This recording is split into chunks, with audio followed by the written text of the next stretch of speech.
নমস্কাৰ, মোৰ নাম কাৰ্তিক বড়ো। মই বৰৱেলবাৰী হাইস্কুলৰ নৱম শ্ৰেণীৰ ছাত্ৰ। আজি আমি চৰকাৰে দিয়া আদেশ মৰ্মে বিকশিত ভাৰতৰ 4টা থিয়মৰ ভিতৰত আত্মনিৰ্ভৰ ভাৰতৰ ওপৰত আমাৰ আইডিয়া আগবঢ়াবলৈ লৈছোঁ। আমাৰ আইডিয়া টপিক হৈছে দৃষ্টিহীন লোকৰ শিক্ষা আৰু জীৱিকা উন্নয়ন।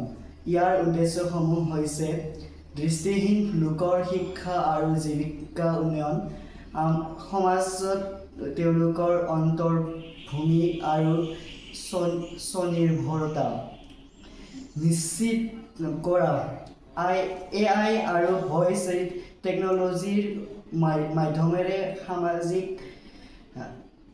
সমতা সৃষ্টি কৰে, সমাজত দৃষ্টিহীনতা অক্ষম নহয়, বিশেষভাৱে অক্ষম হিচাপে চোৱা আৰম্ভ হ'ব।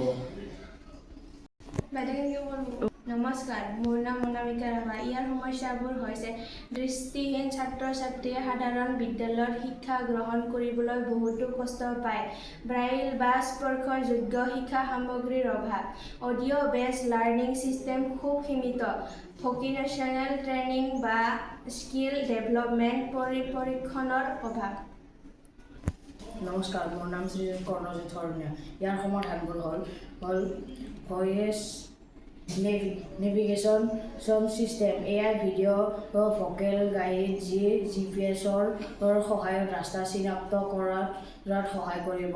পথৰ বাধা থাকিলে শব্দ বা ভাইব্ৰেশ্যন এলাৰ্টৰ ব্যৱস্থা, অডিঅ' লাৰ্ণিং লাইব্ৰেৰী। নমস্কাৰ, মোৰ নাম শ্ৰী শ্ৰৱণ হাজৰিকা।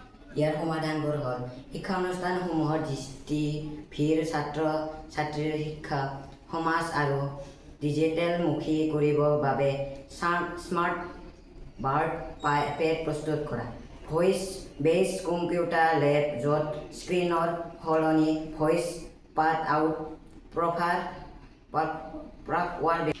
ভইচ বেছ কম্পিউটাৰ লেব য'ত স্ক্ৰীনৰ সলনি ভইচ পাঠ ফুড ছফ্টৱেৰ ব্যৱহাৰ কৰা।